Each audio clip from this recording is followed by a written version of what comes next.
ನಮಸ್ಕಾರ ಸ್ನೇಹಿತರೆ, Vishwavani TV ಸ್ಪೆಷಲ್ನ big boss ಅಪ್ಡೇಟ್ಗೆ ಸ್ವಾಗತ. ನಾನು ಸುಜಯ್ ರಾಜ್. ಸ್ನೇಹಿತರೆ, ಹೇಗಿತ್ತು ನಿನ್ನೆ ಎಪಿಸೋಡ್? ಗಿಲ್ಲಿ ಮತ್ತು ರಘು ಅವರು ಗೆದ್ದಿದ್ದು ಎಷ್ಟು ಖುಷಿ ಆಯಿತು? ಚೈತ್ರ ಅವರು ಸುಳ್ಳು ಹೇಳಿ ಹತ್ತಿದ್ದು ಹೇಗನಿಸ್ತು? ಕಾವ್ಯ ಮತ್ತು ಅಶ್ವಿನಿಯವರ ಜಗಳದಲ್ಲಿ ತಪ್ಪು ಯಾರ್ದು, ಸರಿ ಯಾರ್ದು? ಇದೆಲ್ಲವನ್ನ ಕಮೆಂಟ್ ಬಾಕ್ಸಲ್ಲಿ ಕಮೆಂಟ್ ಮಾಡಿ ತಿಳಿಸಿ. ಆ್ಯಕ್ಚುಲಿ ಕಾವ್ಯ, ಅಶ್ವಿನಿ ಮತ್ತು ಚೈತ್ರ ಮತ್ತು ರಜತ್ ಅವರ ಜಗಳದ ಬಗ್ಗೆ ನಾನು ಬೇರೆ ವಿಡಿಯೋದಲ್ಲಿ ಮಾತಾಡ್ತೀನಿ. ಈ ವಿಡಿಯೋದಲ್ಲಿ ಪ್ರಮುಖವಾಗಿ ಒಂದು ಇಂಪಾರ್ಟೆಂಟ್ ವಿಷಯದ ಬಗ್ಗೆ, ಹಾಗೆಯೇ ಒಬ್ಬ ಇಂಪಾರ್ಟೆಂಟ್ ವ್ಯಕ್ತಿ ಬಗ್ಗೆ ಮಾತಾಡಲೇಬೇಕು. ಅದು ಯಾರು ಅಂತಂದರೆ, ನಮ್ಮ ಈ ವಾರದ ಒನ್ ಆ್ಯಂಡ್ ಓನ್ಲಿ ಕ್ಯಾಪ್ಟನ್, ಉಸ್ತುವಾರಿಯನ್ನು ಬಹಳ ನಿಖರವಾಗಿ ನಿಭಾಯಿಸಿದ ರಾಶಿಕಾ ಅವ್ರ ಬಗ್ಗೆ. ಸ್ಟ್ರೈಟ್ ಆಗಿ ಪಾಯಿಂಟ್ಗೆ ಬಂದ್ಬಿಡ್ತೀನಿ. ಅಲ್ಲ, ಈ ರಾಶಿಕಾ ಅವ್ರಿಗೆ ಗಿಲ್ಲಿ ಅವ್ರನ್ನ ಕಂಡ್ರೆ ಯಾಕೆ ಸ್ಟೋರಿ? ನಾಮಿನೇಷನ್ ಅಂತ ಬಂದಾಗಲಿಲ್ಲ ಗಿಲ್ಲಿ ಹೆಸರನ್ನು ತಗೊಳ್ತಾರಲ್ಲ, ಈ ಮನೆಯಲ್ಲಿ ರಾಶಿಕಾ ಅವ್ರಿಗೆ ಗಿಲ್ಲಿ ಅವ್ರನ್ನ ಬಿಟ್ಟರೆ ಬೇರೆ ಯಾರು ಕಾಣ್ತಾನೆ ಇಲ್ವಾ? ಅಥವಾ ಸ್ಟ್ರಾಂಗ್ ಕಂಟೆಸ್ಟೆಂಟ್ ಬೇಗ ಆಚೆ ಹೋದರೆ ಲೈನ್ ಕ್ಲಿಯರ್ ಆಗುತ್ತೆ ಅಂತ ಪದೇ ಪದೇ ಅವರನ್ನೇ ನಾಮಿನೇಟ್ ಏನಾದರೂ ಮಾಡ್ತಾ ಇದ್ದಾರೆ?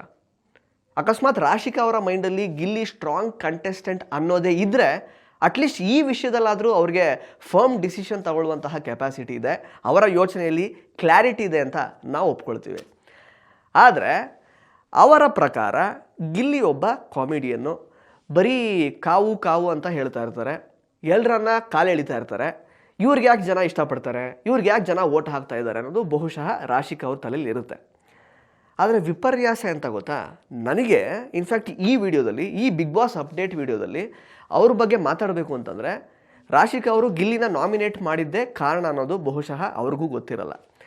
ಇಂಡಿವಿಜುವಲ್ ಆಗಿ ಗಿಲ್ಲಿ ಅನ್ನುವಂತಹ ಟಾಪಿಕ್ ಇಟ್ಕೊಂಡು ಮಾತಾಡೋದಕ್ಕೆ ಆ ಮನುಷ್ಯನಲ್ಲಿ ಬೇಕಾದಷ್ಟು ಸ್ಟಫ್ ಇದೆ, ಎಷ್ಟು ಬೇಕಾದರೂ ಮಾತಾಡ್ಬೋದು. ಆದರೆ ಸೀಸನ್ 12 ಕಂಟೆಸ್ಟೆಂಟ್ ರಾಶಿಕಾ ಅವ್ರ ಬಗ್ಗೆ ಇಂಡಿವಿಜುವಲ್ ಆಗಿ ಏನಾದರೂ ಮಾತಾಡೋಣ ಅಂತಂದರೆ ಏನು ಪಾಯಿಂಟ್ ಇದೆ? ಪಾಯಿಂಟ್ಸೇ ಇಲ್ಲ. ಅದೇ ಹೇಳಿದ್ನಲ್ಲ, ಇವತ್ತು ರಾಶಿಕಾ ಅವ್ರ ಬಗ್ಗೆ ಮಾತಾಡಬೇಕು ಅಂತಂದರೆ ಗಿಲ್ಲಿನ ನೀವು ಕೆಣಕಿರೋದೇ ಕಾರಣ. ಸೊ ಅಟ್ಲೀಸ್ಟ್ ಗಿಲ್ಲಿ ಕಾರಣದಿಂದ ನಿಮಗೆ ಫೂಟೇಜು ಸಿಗ್ತಾ ಇದೆ, ಮನೆಯಲ್ಲಿ ನಿಮ್ಮ ಬಗ್ಗೆ ಮಾತಾಡೋ ಥರನೂ ಆಗಿದೆ. ಹೋಗಲಿ ಬಿಟ್ಟಾಕಿ, ಹೊರಗೆ ಬಂದ ಮೇಲೆ ಗಿಲ್ಲಿ ಅವ್ರ ರೇಂಜ್ ಏನು ಅಂತ ನಿಮಗೆ ಸರಿಯಾಗಿ ಗೊತ್ತಾಗುತ್ತೆ. ಇನ್ನು ನಿನ್ನೆ ಎಪಿಸೋಡಲ್ಲಿ ಗಿಲ್ಲಿ ಮತ್ತು ರಘು ಅವರನ್ನು ನಾಮಿನೇಟ್ ಮಾಡೋದಕ್ಕೆ ರಾಶಿಕಾ ಅವರು ಕೊಟ್ಟಂತಹ ಕಾರಣಗಳು ಎಷ್ಟು ಫನ್ನಿ ಆಗಿತ್ತಲ್ವ? ನಿಲ್ಲೆ ಕಾವೇರಿ ಟಾಸ್ಕಲ್ಲಿ ರಾಶಿಕಾ ಅವರು ಯಾವ ರೀತಿ ಕನ್ಫ್ಯೂಸ್ ಮಾಡಿಕೊಂಡು ಒದ್ದಾಡಿದ್ರು ಅಂತ ಇಡೀ ಕರ್ನಾಟಕ ನೋಡಿದೆ, ಮನೆಯವರೆಲ್ಲ ನೋಡಿದ್ದಾರೆ. ಆಟ ಆಡಿದಂತಹ ಎರಡೂ ತಂಡದವರು ರಾಶಿಕಾ ಅವ್ರ ಮೇಲೆ ಎಗ್ರಿ ಬೀಳ್ತಾ ಇದ್ರು ಕೂಡ ಅದೆಲ್ಲವನ್ನ ಬಿಟ್ಟು ಮಧ್ಯದಲ್ಲಿ ಗಿಲ್ಲಿಯವರು ಅದೇನು ಉಸ್ತುವಾರಿ ಮಾಡ್ತಾ ಇದೆಯಾ, ಹೋಗು ಅಂದಿದ್ದು ಮಾತ್ರ ಅವ್ರಿಗೆ ರಿಜಿಸ್ಟರ್ ಆಗುತ್ತೆ.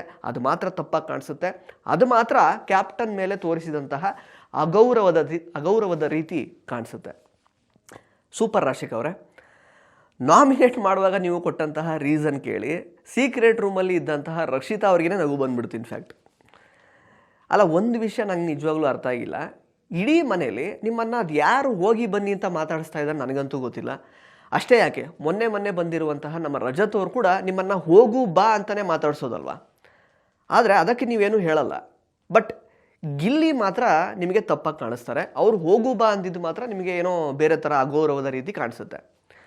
ಅಂದರೆ ನಿಮಗೇನು ಗೊತ್ತಾ, ಫಸ್ಟ್ ಆಫ್ ಆಲ್ ಗಿಲ್ಲಿ ಅವರು ಏನು ಮಾತಾಡಿದ್ರು ಕರೆಕ್ಟಾಗಿ ಪಾಯಿಂಟ್ ಇಟ್ಕೊಂಡು ನೇರವಾಗಿ ಡೈರೆಕ್ಟಾಗಿ ಹೇಳ್ತಾರಲ್ವ, ಅದನ್ನು ತಡ್ಕೊಳಕ್ಕಾಗಲ್ಲ ನಿಮಗೆ. ಅದನ್ನು ನೋಡಿ ನಿಮಗೆ ಉರಿ ಅಷ್ಟೇ, ಇನ್ನೇನಿಲ್ಲ. ಅದು ತುಂಬ ಎವಿಡೆಂಟ್ ಆಗಿ ಗೊತ್ತಾಗ್ತಾ ಇತ್ತು. ಸೊ ಅದಕ್ಕೋಸ್ಕರನೇ ನೀವು ಯಾವಾಗಲೂ ಅವ್ರನ್ನೇ ನಾಮಿನೇಟ್ ಮಾಡ್ತಾ ಇರ್ತೀರ. ಆ್ಯಂಡ್ ನಾಮಿನೇಟ್ ಗಿಲ್ಲಿನ ಮಾಡಲೇಬಾರ್ದು ಅಂತ ಹೇಳ್ತಾ ಇಲ್ಲ, ನಾಮಿನೇಟ್ ಮಾಡಿ. ಆದರೆ ನಾಮಿನೇಟ್ ಮಾಡುವಾಗ ನೀವು ಕೊಡುವಂತಹ ಕಾರಣಗಳಿಗೆ ಅಂದರೆ ಏನಾದರೂ ವೆಯ್ಟೇಜ್ ಇದೆಯಾ ಅಂತ ಸ್ವಲ್ಪ ಯೋಚನೆ ಮಾಡಬೇಕಾಗುತ್ತೆ. ನೀವು ಕೊಟ್ಟಂತಹ ಮೊದಲ ಕಾರಣ ಏನು? ಸೂರಜ್ಗೆ ಏನು ಶಿಕ್ಷೆ ಕೊಡಬೇಕು ಅಂತ ನೀವು ರಜತ್ ಹತ್ರ ಕೇಳೇ ಇರಲಿಲ್ಲ. ಸ್ವಂತ ಬುದ್ಧಿ ಇಲ್ಲದೇನೆ ರಜತ್ ಹತ್ರ ಕೇಳ್ತಾ ಇಲ್ಲು ಅಂತ ಗಿಲ್ಲಿ ಸುಮ್ಮನೆ ಇಲ್ಲದೆ ಇರೋದನ್ನು ಹೈಲೈಟ್ ಮಾಡಿದರು ಅಂತ ಹೇಳಿದ್ರಿ. ಅಲ್ಲ ರೀ ರಾಶಿಕಾ ಅವರೇ, ಜನ ನಿಮ್ಮನ್ನು ನೋಡ್ತಾ ಇದ್ದಾರೆ, ನಿಮ್ಮ ಆಟ ಎಲ್ಲ ನೋಡ್ತಾ ಇದ್ದಾರೆ ಅಂತ ನಿಮಗೆ ಮರ್ತೋಗಿದೆ ಏನಾದರೂ? ನೀವು ರಜತ್ಗೆ ಸೂರಜ್ ಬಟ್ಟೆನ ಸ್ವಿಮ್ಮಿಂಗ್ ಪೂಲ್ಗೆ ಹಾಕಲಾ ಅಂತ ಕೇಳಿದ್ದನ್ನು ಇಡೀ ಕರ್ನಾಟಕ ನೋಡಿದೆ. ಆ್ಯಂಡ್ ಅದನ್ನು ನೋಟಿಸ್ ಮಾಡಿದ್ದು ಕೇವಲ ಗಿಲ್ಲಿ ಮಾತ್ರ ಅಲ್ಲ, ಅಲ್ಲಿ ಸ್ಪಂದನ ಮತ್ತು ಕಾವ್ಯ ಕೂಡ ಇದ್ದರು.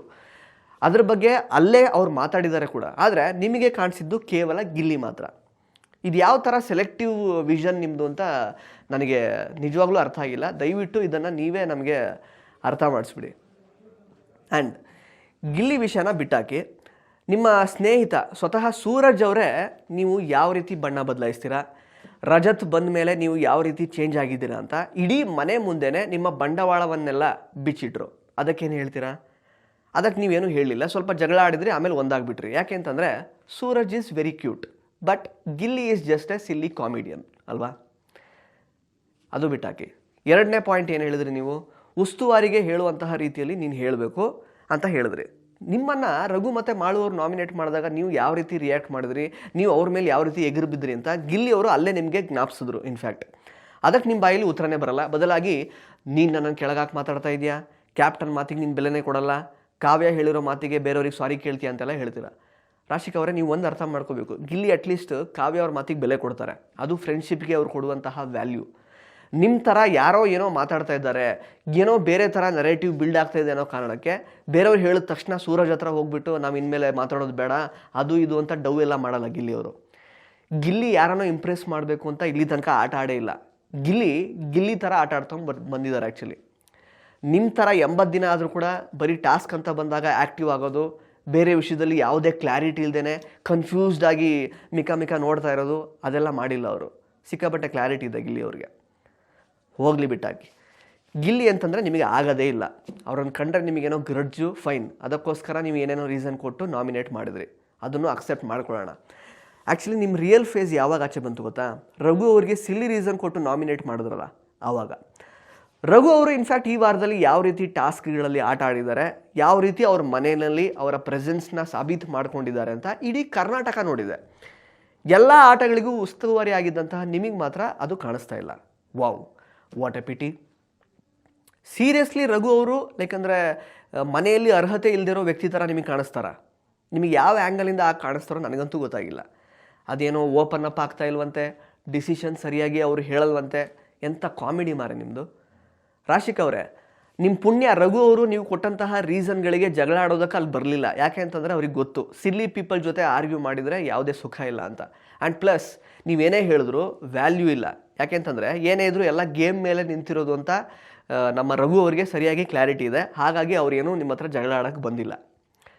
ಆ್ಯಂಡ್ ರಾಶಿಕ್ ಅವರೇ, ನೀವು ಇನ್ನೊಂದು ಅಬ್ಸರ್ವ್ ಮಾಡಿ ಇಷ್ಟೊತ್ತಿಗೆ ಆಗಲೇ ನೀವು ಮನವರಿಕೆ ಮಾಡ್ಕೊಳ್ಬೇಕಾಗಿತ್ತು. ನೀವು ನಾಮಿನೇಷನ್ ಮಾಡ್ತಾ ಇದ್ದೀರಾ, ಕೆಲವ್ರನ್ನ ಸೇಫ್ ಮಾಡ್ತಾ ಇದ್ದೀರಾ, ಬಟ್ ಯಾವುದೂ ಕೂಡ ಯಾವುದೇ ಡಿಸಿಷನ್ ಕೂಡ ನಿಮ್ಮ ಮೇಲೆ ಡಿಪೆಂಡೇ ಆಗಿಲ್ಲ. ಇನ್ಫ್ಯಾಕ್ಟ್ ಗೇಮ್ ಚೇಂಜರ್ ಆಗಿರೋದು ಈ ವಾರದಲ್ಲಿ ರಕ್ಷಿತಾ ಮತ್ತು ಧ್ರುವಂತ್ ಅವರು. ಇದು ನಿಮ್ಮ ತಲೆಗೇನಾದರೂ ಬಂದಿದೆಯಾ?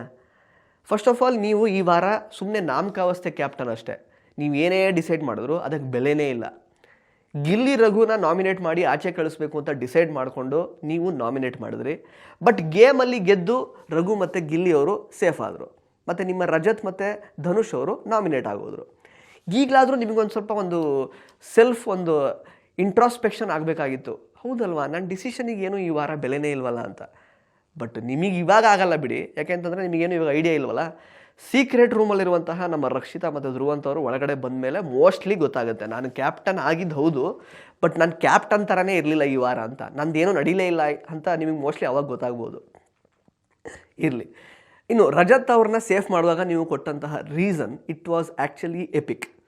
ಯಾಕೆಂತಂದರೆ ಇಡೀ ಮನೆಯವರು ಹಾಗೆಯೇ ಇಡೀ ಕರ್ನಾಟಕ ರಜತ್ ಅವರು ಯಾವ ರೀತಿ ಅನ್ಪಾರ್ಲಿಮೆಂಟರಿ ಲ್ಯಾಂಗ್ವೇಜನ್ನು ಬಳಸ್ತಾರೆ, ಯಾವ ರೀತಿ ಥರ್ಡ್ ರೇಟೆಡ್ ಬಿಹೇವಿಯರ್ ತೋರಿಸ್ತಾರೆ ಅಂತ ರಜತ್ ಅವ್ರದ್ದು ಆ್ಯಕ್ಚುಲಿ ಲಾಸ್ಟ್ ಸೀಸನಲ್ಲೂ ನೋಡ್ಕೊಂಡು ಬಂದಿದ್ದಾರೆ. ಈ ಸೀಸನಲ್ಲಿ ಮನೆಯವರು ನೋಡಿದ್ದಾರೆ, ಪ್ಲಸ್ ಕರ್ನಾಟಕ ಜನತೆ ಕೂಡ ನೋಡ್ತಾ ಇದೆ.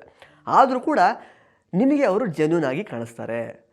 ಅದೇ ಗಿಲ್ಲಿಯವರು ಜಸ್ಟ್ ಹೋಗು ಸುಮ್ಮನೆ ಸರಿಯಾಗಿ ಉಸ್ತುವಾರಿ ಮಾಡೋಕ್ಕೆ ಬರಲ್ಲ ನಿಮಗೆ ಅಂತ ಡೈರೆಕ್ಟಾಗಿ ಮುಖ ಕೊಡ್ದಂಗೆ ಹೇಳಿದ್ದು ಮಾತ್ರ ನಿಮಗೆ ಅಗೌರವ ಅಂತ ಅನಿಸುತ್ತೆ. ಅದರಲ್ಲಿ ನಿಮಗೆ ಜೆನ್ಯೂನಿಟಿ ಕಾಣಲ್ಲ. ಗ್ರೇಟ್. ಅದ್ಯಾಕೆ ಅಂತಂದರೆ again Gilli is just A silly comedian ಅಲ್ವಾ ನಿಮ್ಮ ಪ್ರಕಾರ? ಅದಕ್ಕೆ ಚೆನ್ನಾಗಿತ್ತು ಒಂಥರ ನಿಮ್ಮ ಪಾಯಿಂಟ್ಸ್ ಎಲ್ಲ ಒಂದೊಂದು ಮುತ್ತು ಥರ ಇದ್ವು, ಕಾರಣ ಕೊಟ್ಟಿದ್ದಲ್ಲ. ಬಿಟ್ಟಾಕಿ, ನೀವು ಅಂದ್ಕೊಂಡಿದ್ದಂಗೆ ಆಗಲಿಲ್ಲ, ಗಿಲ್ಲಿ ಮತ್ತು ರಘು ಸೇಫ್ ಆಗೋದ್ರು. And last but not the least ಒಂದು ವಿಷಯ ಹೇಳಿ ಈ ವಿಡಿಯೋ ಮುಗಿಸ್ತೀನಿ ನಾನು, ಬಿಕಾಸ್ ಹೇಳಲೇಬೇಕು. ಗಿಲ್ಲಿ ಅವರು ನಿಮ್ಮ ಪ್ರಕಾರ ಒಬ್ಬ ಸಿಲ್ಲಿ ಕಾಮಿಡಿಯನ್ನು, ಬರೀ ಕಾವು ಅಂತ ಇರ್ತಾರೆ, ಪ್ಲಸ್ ಎಲ್ಲರೂ ಕಾಲು ಎಳಿತಾ ಇರ್ತಾರೆ.